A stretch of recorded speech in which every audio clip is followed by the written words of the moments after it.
பெரிதும் பாதிக்க மாட்டார். சனி பகவான் உங்கள் ராசிக்கு 8ஆம் இடத்தில் அமர்ந்து உங்கள் ராசிக்கு 2ஆம் இடத்தை தனது 7ஆம் பார்வையால் பார்க்கிறார்.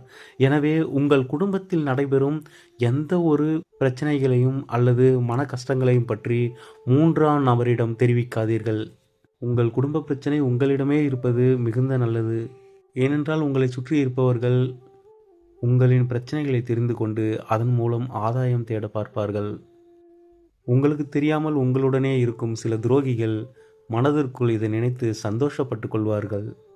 இல்லையென்றால் பலரிடம் இதனை கூறி உங்கள் பிரச்சனையை ஊர் முழுவதும் பரப்புவார்கள்.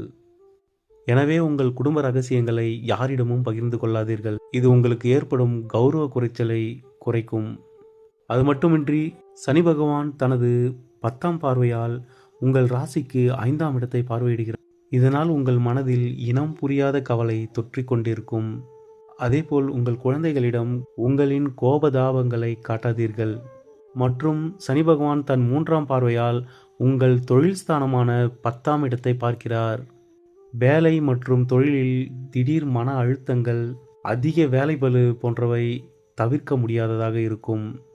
வேலையில் பதவி உயர்வோ அல்லது சம்பள உயர்வோ எதிர்பார்க்க முடியாது. இதுநாள் வரை நல்ல ஒத்துழைப்பை கொடுத்து வந்த மேலதிகாரிகள், சக பணியாளர்கள் அவர்களிடமிருந்து நல்ல ஒத்துழைப்பு கிடைக்காது. தற்பொழுது நீங்கள் வேலையை விட்டுவிடலாம் என்ற மனநிலையில்தான் இருப்பீர்கள். குரு பகவானானவர் கடகராசிக்கு பெயர்ச்சியான பிறகு உங்களின் கஷ்டங்கள் படிப்படியாக குறைய ஆரம்பிக்கும். அஷ்டம சனி காலகட்டத்தில் பணம் தொடர்பான விஷயங்கள் உங்களுக்கு சாதகமாக அமைய உங்கள் ஜென்ம நட்சத்திரத்திலிருந்து 20வது நட்சத்திரத்தை பயன்படுத்துங்கள். கொடுத்த பணத்தை திருப்பி கேட்பது, ஊதிய உயர்விற்காக பேசச் செல்வது, லோன் கேட்பது, சொத்து சம்பந்தமான விஷயங்களை மேற்கொள்வது போன்றவற்றை இந்த 20வது நட்சத்திரம் வரும் நாட்களில் மேற்கொள்ளுங்கள்.